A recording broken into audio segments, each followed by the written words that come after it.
Hello and welcome back to AEF TV in association with Engerati. I'm joined now by Moustapha So, who represents the Islamic Development Bank. And Moustapha, we're talking a little bit off air. Firstly, welcome to the studio. I mentioned some of the mega trends that PwC are seeing, and one of them is investment into Africa. Now, you and your organization do a lot of work around that. And there's always this perception when investing into Africa saying this is going to be a risky business. And there is a sense that some of that is being eroded. But can you tell us a little bit about what you're seeing on the ground and what work you guys are doing on that front? Well, thank you, Adam, for having me. I mean, we've been talking about for the last decade that, Africa has opportunity, there are opportunities, etc. We all know that, it's becoming a routine to hear that. But now I think the challenge is, how to really make that work. People want to come invest in Africa, but we have to confront the reality. I mean, Africa, I wouldn't say is a risky. I mean, the situation is getting better, but we have a political situation that is a little bit volatile, and we know how foreign investors are really keen into that. That's the reason why, I mean, we try to with the political risk insurance program, we're trying to cover that gap, existing in Africa and then other country members, because we have a kind of South-South cooperation, so muscle countries members. I mean, the political risk is seen as investor as being something real. So, and this is the reason why, I mean, we are trying to support investment in Africa with our political risk insurance. So if you will, we do exactly what MIGA is doing, which is providing everything related to war and civil disturbance. It could go from breach of contract, with especially PPPs. They could go from nationalization, expropriation, risk of transfer, convertibility. So these are what we're trying to do on the risk. So is that you're underwriting the risk? Is that what's happening, or? Indeed, exactly. We underwrite the risk, and we come up with a tool that could allow investors to be comfortable in their equity investment. So basically what it does is just come and invest. If anything happens, don't worry about your initial investment, we reimburse you. This is one thing we do. The other thing we do also is to support, how ECA's export credit is very important into, project. Here we talk about power projects, for example. We have another hat also that support contractors, like a power projects and etc. One of the reason why we are doing this, again, like I said, Africa being a growing country, all sectors, industrialization being really here an issue here, and that's what is actually leading for that huge gap deficit, for energy. Nigeria is a good example, and we all know that, although in certain, for example, in Nigeria, in certain in this segment of the power sector, it's mainly driven by local investors, which is not the area where we want to focus. We want to focus on drawing and making sure that foreign investors are comfortable. So this is one of the main reasons why up to until now our institution have decided to really focus in Africa, and especially energy is now a very, very, very important sector to us. Yeah, because it makes sense, because you're seeing a population growth in Africa. Indeed.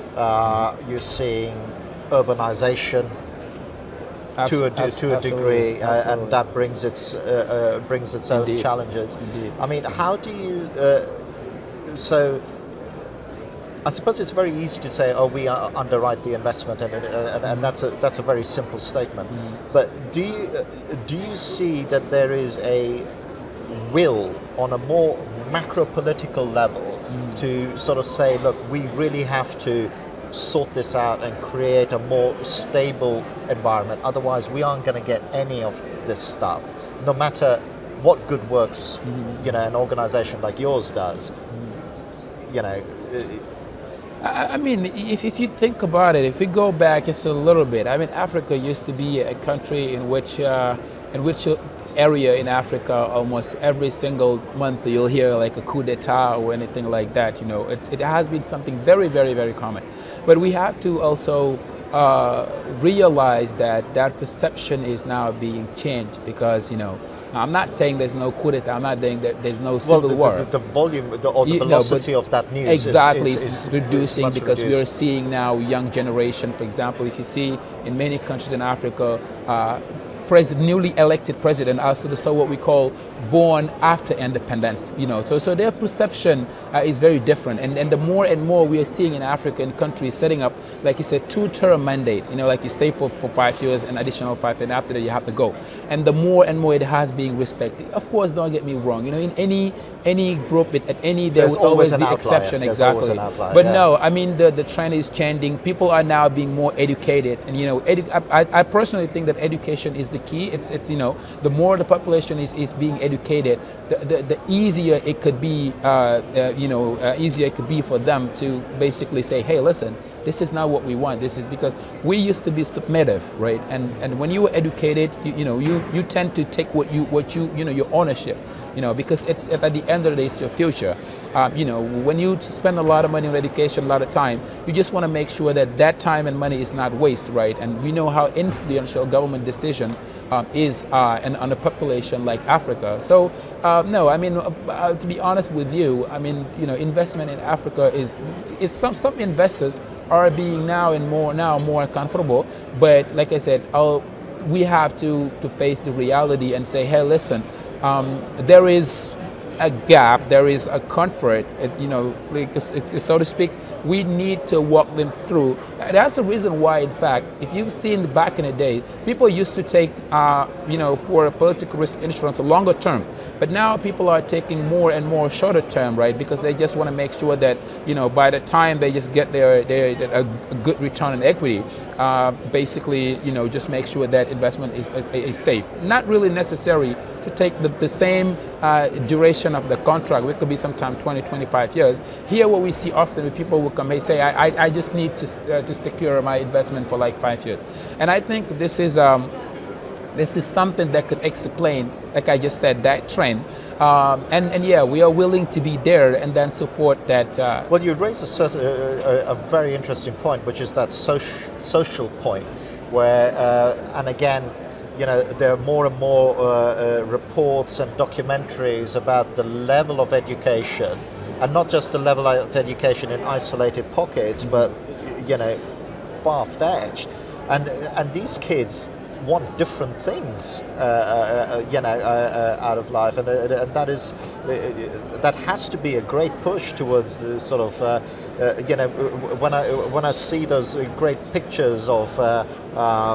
Kids, and this is not just an African thing, this is also in the rural villages in India and things like that, playing around with tablets and stuff like that. Pretty soon they're going to say, hang on, I want to be charging this the whole time, and things like that. It creates a whole different DNA into the demand. No, absolutely. If I think I myself is a great example. I mean, I used to live in Canada where I was working. I came back to Africa a couple of years ago, right? And one of the main reasons why I'm back to Africa is at a certain point, there is this self-consciousness, which was telling me, hey, Moustapha, listen, you are lucky, you have this good education, etc. Why would you not go back to your country and just make sure that things will change, right? Sometimes people will tell you, yeah, but it will be very difficult. You cannot change anything. But honestly, I mean, there is an initiator, in any change, right? Change is very difficult in an environment. But like I said, if I come in and I bring my piece on the puzzle, another one will come. I mean, at the end of the day, we will get there, right? And similar thing happening in all of the countries, where more and more you are seeing people, yes, indeed, go up to UK, to the US, or in Paris or whatever, have good education. But usually they tend to go back, to really participate to what I would call, that big change actually happening in Africa. And it must be so exciting as well, because when you see potential, I mean, when you live in Canada, the UK, and everything, yes, there's potential, but the potential is almost incremental, isn't it? Whereas I would imagine the potential here is, there are these great leaps that could be made, and that must be a very exciting thing for you personally. No, absolutely. Listen, I mean, I think we've learned a great lesson about history. I mean, there was a time after World War II, but it was the U.S. rising. Before the World War, there was Europe rising, and then after you see the U.S. rising, and after you see the Asia country rise. Now everybody are agreed that it's a time for Africa to shine, right? Sure. But that shining, it shouldn't be just a talk and a written. For me, for the past few years, it has been more on the saying ground and the doing ground. Yeah. And I think it's a time for now to execute, which is the most difficult part in any project, any development, any movement. Getting it done. Get it done. I think that's my message. Yeah. I mean, we need to really make sure that implementation. If I could give you a right, you're now in charge, right? And what is the thing that you feel needs to get done, like yesterday, that can really push things, and it may be something that's already being done, but I think what I'd like to do from you is get a sense of the positivity that's coming out of, certainly discussions I've had here as well. I mean, what I want to just to emphasize here is on the terms of positivity. There are great models, for example, in Africa that they could. Let me tell you, Rwanda. I've been traveling quite extensively in different African countries, but with the great learning curve aspect. Rwanda is, for example, a country that dazzled me. They don't have nothing, no natural resources, but the education part of people, and then having a leadership. Our major issue in Africa is the leadership issues. I mean, we have to, face the reality and say it. It's all about institution. Everybody talks about institutions, good institution or good leaders. To the chicken and the eggs. Yes. But for me, it starts by great leaders. I mean, we're in Turkey. Ataturk, everybody knows that what he does. I mean, you need that leader that could just make sure that institution gets stronger. And the the transmission goes smoothly. I mean, we are lucky, for example, in Senegal, we have a similar model, and in other countries, so to speak. But I think the challenge is really to have a leadership that could really walk us through really where we're going to get there. I think this is the major challenge that Africa is facing right now. And then not once that's in place, I mean, I think I get a sense it's all happening at the same time, because foreign investors are looking at Africa as an opportunity as well. And